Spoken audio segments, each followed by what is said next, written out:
নহবতে নিচের তলার ছোট ঘরখানিতে সারাদিন কাটাইতে শ্রী শ্রী মায়ের খুবই কষ্ট হইত, শরীরও ভালো থাকিত না।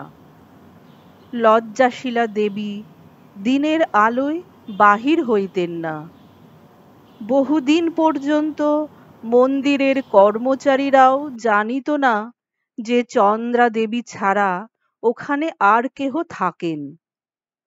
একদিন পূর্ণিমার আলোয় 10 দিক উদ্ভাসিত দেখিয়া শ্রী শ্রী মা শ্রী ভগবানের নিকট করজোড়ে প্রার্থনা করিলেন, আমার মনটি ওই জোছনার মতো নির্মল করে দাও। আবার গঙ্গা জলে চন্দ্র প্রতিবিম্ব দেখিয়া কাঁদিয়া কাঁদিয়া বলিতেন, চাঁদেও কলঙ্ক আছে, আমার মনে যেন কোনো দাগ না থাকে।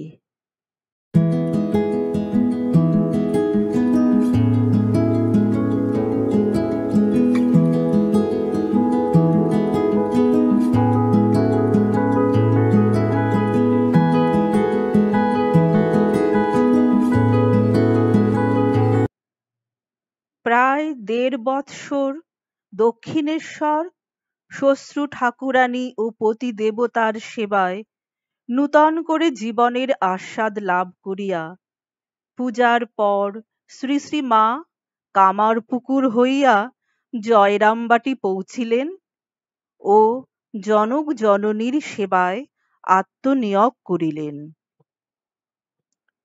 বহুদিন পরে স্বামীর নিকট হইতে প্রত্যাগতা কন্যাকে কাছে পাইয়া শ্যামাসুন্দরী খুবই আনন্দিতা হইলেন, কিন্তু মাঝে মাঝে দুঃখ করিয়া বলিতেন, আহা, মেয়েটার কি কপাল, এত বড়টি হলো এখনো মা ডাক শুনলনি। শ্রীরামকৃষ্ণ এই কথা শুনিয়া পরে বলিয়াছিলেন, ও এত মা ডাক শুনবে যে তার জ্বালায় অস্থির হয়ে উঠবে। সুখে দুঃখে আরো কয়েক মাস কাটিয়া গেল। শ্যামাসুন্দরীর সংসারে এক বিষম বিপদপাত হইল। দরিদ্র পরিবারটিকে অকুল সাগরে ভাসাইয়া রামচন্দ্র পরলোক গমন করিলেন।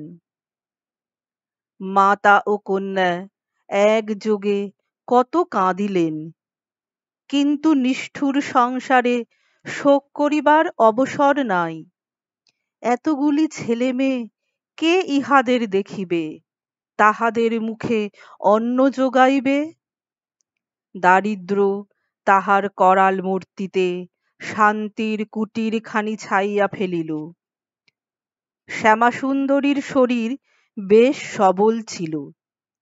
তিনি সংসারে সকল দায়িত্ব মাথা পাতিয়া লইলেন। শ্রী শ্রী মাও এই চরম বিপদের দিনে শান্ত সাহসে তাহার পাশে দাঁড়াইয়া জননীর পরিশ্রম যথাসম্ভব লাঘব করিবার চেষ্টা করিতেন। জমি জমা হইতে যে সামান্য আয় হইত, দেখাশোনার অভাবে তাহাও হ্রাস পাইতে লাগিল। ছেলেগুলি ছোট, তাদের কিছু করিবার বয়স হয় নাই। উপায়ান্তর না দেখিয়া শ্যামাসুন্দরী প্রতিবেশীদের ধান ভানার কাজ লইলেন। শ্রী শ্রী মাও তাহাকে সাহায্য করিতেন। তদুপরি ভাই বোনগুলির দেখাশোনা করিয়া এবং সরলা বিপন্না জননীকে সময়োপযোগী পরামর্শ দিয়া তিনি এই বিপদ কাটাইয়া উঠিতে তাহাকে যথেষ্ট সহায়তা করেন। পিতৃবিয়োগের পর কিছুদিন মায়ের কাছে কাটাইয়া শ্রী শ্রী মা দক্ষিণেশ্বরে ফিরিলেন। নহবতে শাশুড়ি বধূর একত্র বাস বড় কষ্টকর দেখিয়া শ্রীরামকৃষ্ণের ভক্ত শ্রীযুক্ত শম্ভু মল্লিক কালীবাড়ির বাগানের অতি নিকটে শ্রী শ্রী মায়ের জন্য একটি কুটির করিয়া দেন। এইবার আসিয়া তিনি সেখানেই উঠিলেন। একটি পরিচারিকাও তাহার সঙ্গে থাকিত। নিজ হাতে নানা দ্রব্য রন্ধন করিয়া থালায় সাজাইয়া শ্রী শ্রীমা কালীবাড়িতে লইয়া যাইতেন ও পাশে বসিয়া থাকিয়া স্বামীকে খাওয়াইতেন।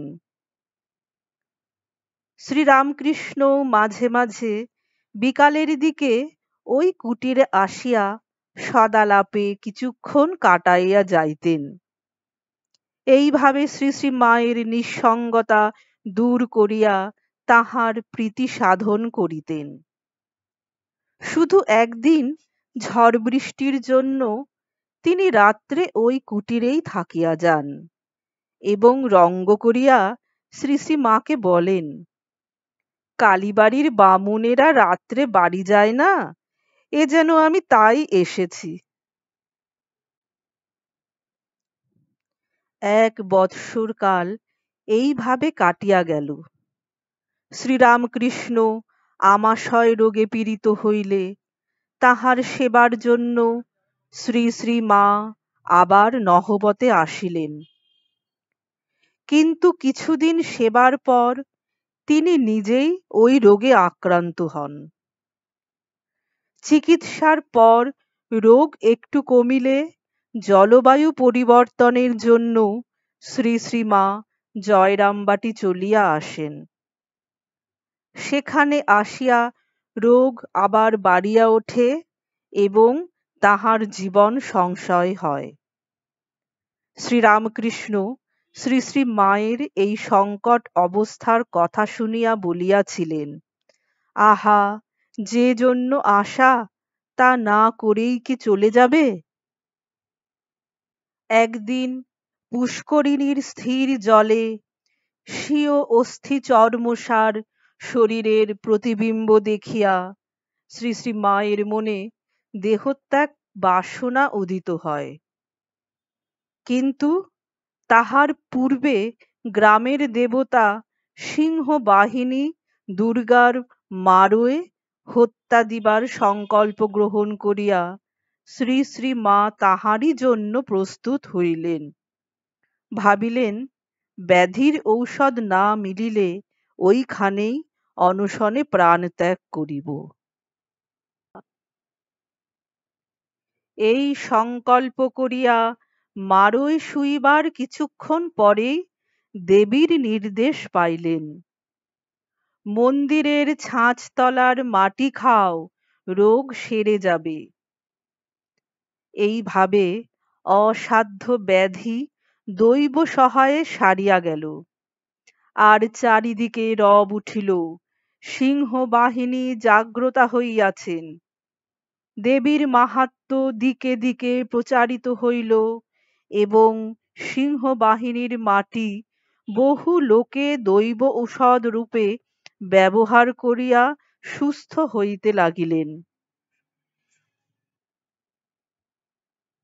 মাতা শ্যামাসুন্দরীর সংসারে অবস্থা তখনও খুব খারাপ। ছেলেগুলি এখনো চাষবাসের কাজ দেখিতে শিখে নাই। যজন যাজন করিবার বয়সও তাহাদের হয় নাই। প্রৌঢ়া শ্যামাসুন্দরী কায়িক পরিশ্রম করিয়া তাহাদের মানুষ করিতেছিলেন। শ্রী শ্রী মা সুস্থ হইয়া গাছ হইতে তুলা তুলিয়া পইতার সুতা কাটিয়া ও অন্য নানা ভাবে তাহাকে সাহায্য করিতে লাগিলেন।